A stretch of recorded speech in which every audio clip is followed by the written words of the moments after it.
Have you ever felt like you're insanely busy but not actually accomplishing anything? Like you're frantically doing stuff but never actually getting stuff done?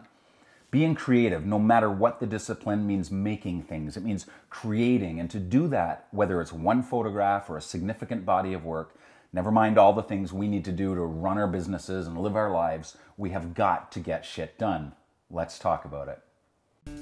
I'm photographer David duChemin, and this is Vision is Better, a sometimes weekly podcast about the craft and art of photography. Welcome here. In the last episode, we discussed the danger of burning out, and my final observation was that it's entirely possible to burn out while getting nothing done at all, while being busy but not being productive.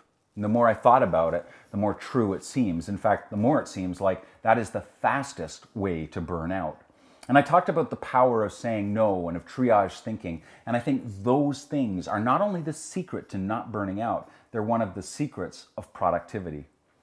Getting shit done, being productive, not busy, is a big subject. And if you're going to get shit done, you need to get off YouTube. So I'm limiting this to my top 5 ideas for being more productive, starting with number 1, know what you want. If you're going to get shit done, you need to know what shit needs doing. I keep an Evernote file with priorities for the year, the big picture stuff, the stuff you really need to do, the big bodies of work, the projects, the deep work. By the way, I get this idea of deep work from Cal Newport's book of the same name, Deep Work. Highly recommended. Get your hands on a copy. Take some time and ask yourself, what do you want to do in the next year or two? The big stuff, the dream stuff, the stuff you want to be known for, the stuff you want to look back on one day and be proud that you accomplished. Once you've done that, start planning. So I told you I keep an Evernote file. I adore Evernote and I probably couldn't live without it. In that Evernote file, I have priorities for the next year, but I generally plan the big stuff 2 years out. So this is number 2, put the big rocks in first. Have you heard that illustration? Basically, it goes like this. If you've got a jar and you need to fill it with both tiny pebbles and big rocks, and you start by putting in the pebbles first, you won't have enough room to get all of the big rocks in. Maybe 1, but not 3 or 4. And if your priority is 3 or 4, you've got to put the big rocks in first, then the pebbles fit into the remaining space. And at least that way, if there's things that don't get in the jar, it's the small stuff, not the important stuff. It's about priorities and being willing to put big stuff onto the calendar first, letting the small stuff fill in the gaps, knowing that it can't work the other way around. Big rocks first. And in order to do that, you have to know what those big rocks are for you. What are the most significant things you need to do this year? How much time will those things take? Put them on the calendar now.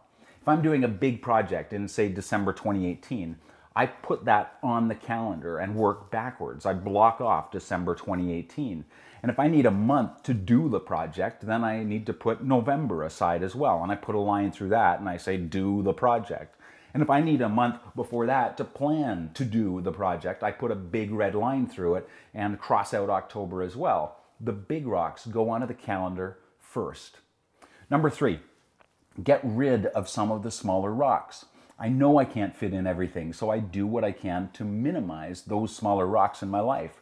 The stuff that I need to get into the jar, the small things, the less there are, the less time I'll have to spend trying to cram them in. This is what I was talking about in the last episode, saying no. If it doesn't serve your bigger vision or put food on the table or in some way make your life and the lives of those closest to you better, then do what you can to exclude them from your life. Just say no. And if it's small stuff and you can't exclude it, because there's a lot of small stuff we need in our lives to get the big stuff done, then batch it. Stop checking Facebook every 10 minutes and instead check it once in the morning and once in the afternoon. Same with email. You're clearing chunks of time so you can put larger rocks in.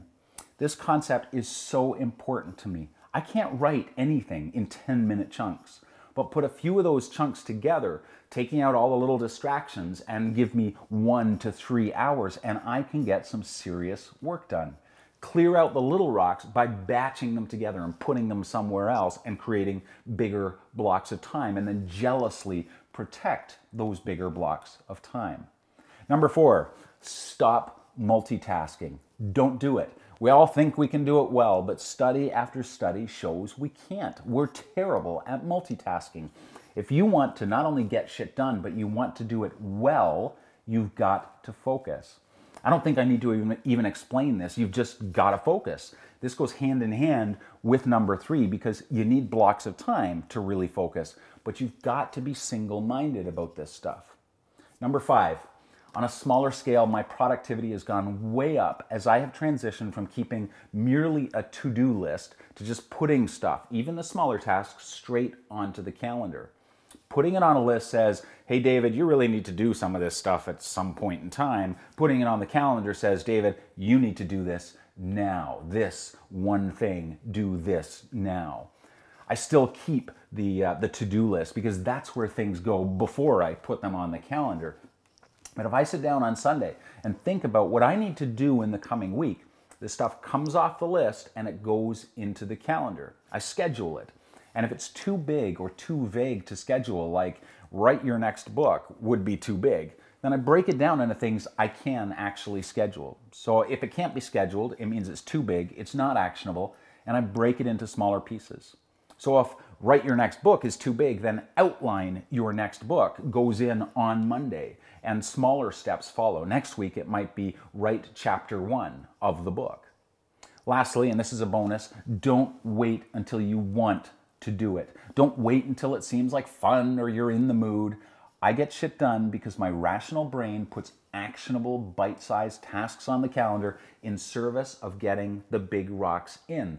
If I didn't do this, I would be constantly looking at a to-do list and thinking, you know, which of these overwhelming and undesirable tasks do I want to do today? And the answer would always be a resounding none of them. I don't want to be doing these things. I want them to be accomplished, but I don't want to be the one to do them. And they're overwhelming. We all work differently, so none of these might apply to you, and I get that. In that case, figure out what does work for you. But this is the best framework I have found for myself, and it's worked really well over the past 10 years. I've written 9 significant books, 20 ebooks. I've got a handful of other resources, creative and sold, all while running a business, traveling the world, and leading workshops. I've learned to make the most of my time, to do work on planes when I know I've got relatively uninterrupted 4 to 8 hours, or on layovers when I can either bitch and groan about being stuck there for 10 hours, or I can write 3 chapters of a book. I'm not saying it to brag, I'm just saying I know how to get shit done. There are a lot of things I have also left undone, but if you want to get shit done, however you do it, you're going to have to make it happen yourself. No one's going to do it for you. And that means somehow knowing what you want, getting the big rocks onto the calendar first, getting rid of as many of the small rocks as you can, and bringing greater focus and actionability to your creative life. If you've got questions, I'd love to answer them. Leave them in the comments. I'm heading to Lesotho in Southern Africa next week, and I'll be offline for a couple weeks, but I will reply as I can. If you like this episode, hit the like button or subscribe. If you're a photographer and you're looking to improve your craft, head over to mycontactsheet.com and get your PDF download of my book, 20 Ways to Stop Fucking Around with Your Camera and Improve Your Craft Without Buying More Gear, or something like that. Thanks so much for joining me. Until next time, remember, gear is good, vision is better, and time's a wasting, so turn off YouTube and go get shit done. Take care.